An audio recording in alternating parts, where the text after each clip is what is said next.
We provide you the platform to turn your dreams into reality. Give wings to your aspirations with KR Mangalam University. Jagdeep Dhankhar के उपराष्ट्रपति पद से इस्तीफा देने के बाद से नए उपराष्ट्रपति को लेकर अटकलों का बाजार लगातार गर्माता जा रहा है। कयास लगाए जा रहे थे कि अगला उपराष्ट्रपति नीतीश कुमार या रामनाथ ठाकुर हो सकते हैं, लेकिन अब इन दोनों बातों को ही खारिज कर दिया गया है। कई अटकलों के बाद अब सामने आया है कि उपराष्ट्रपति कोई और नहीं बल्कि बीजेपी का ही कोई वरिष्ठ नेता होगा। एनडीटीवी की रिपोर्ट के अनुसार पार्टी के शीर्ष सूत्रों ने बताया कि अगला उपराष्ट्रपति बीजेपी से ही होगा। उन्होंने इस अटकलबाजी को खारिज कर दिया कि बीजेपी पूर्व उपराष्ट्रपति जगदीप धनखड़ के अचानक इस्तीफे खाली हुए इस पद के लिए जेडीयू प्रमुख नीतीश कुमार जैसे प्रमुख सहयोगियों पर विचार कर सकती है।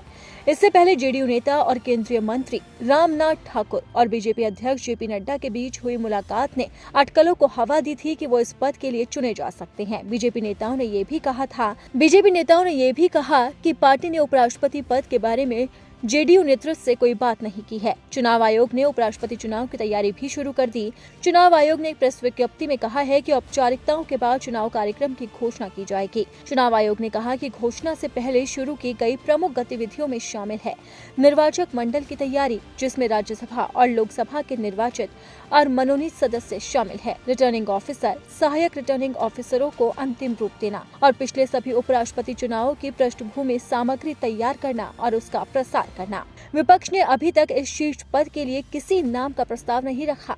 आपको बता दें कि 16 उपराष्ट्रपति चुनाव में से केवल 4 ही बिना किसी मुकाबले के हुए थे, इसलिए विपक्ष बाद में किसी नाम की घोषणा कर सकता है। तो अब देखना होगा कि विपक्ष किसे उपराष्ट्रपति पद के लिए अपना उम्मीदवार बताता है। लेकिन उससे पहले तो सभी की नजरें टिकी हैं एनडीए की तरफ, क्योंकि एनडीए की तरफ से अलग अलग नामों की चर्चा जोरों पर है। कहा जा रहा था कि पार्टी नीतीश कुमार को ये पद सौंप सकती है, लेकिन अब नीतीश कुमार के नाम को खारिज किया जा रहा है और उनके बदले कहा जा रहा है कि बीजेपी की तरफ से ही किसी नेता को उपराष्ट्रपति बनाया जाएगा। आपको बता दें कि जगदीप धनखड़ ने मॉनसून सत्र की शुरुआत में ही अचानक अपने पद से इस्तीफा देकर सभी को हैरान कर दिया था। कहा जा रहा था कि उनकी बीजेपी से नाराजगी थी, इसीलिए उन्होंने इस पद से रिजाइन कर दिया है। और कहा तो ये भी जा रहा था कि जगदीप धनखड़ के इस्तीफे का जस्टिस यशवंत वर्मा के महाअभियोग से भी कनेक्शन हो सकता है। हालांकि अभी तक किसी भी तरह की कोई आधिकारिक जानकारी निकलकर सामने नहीं आई है, लेकिन चुनाव आयोग ने जरूर साफ कर दिया है कि जल्द ही उपराष्ट्रपति पद के लिए चुनाव होगा।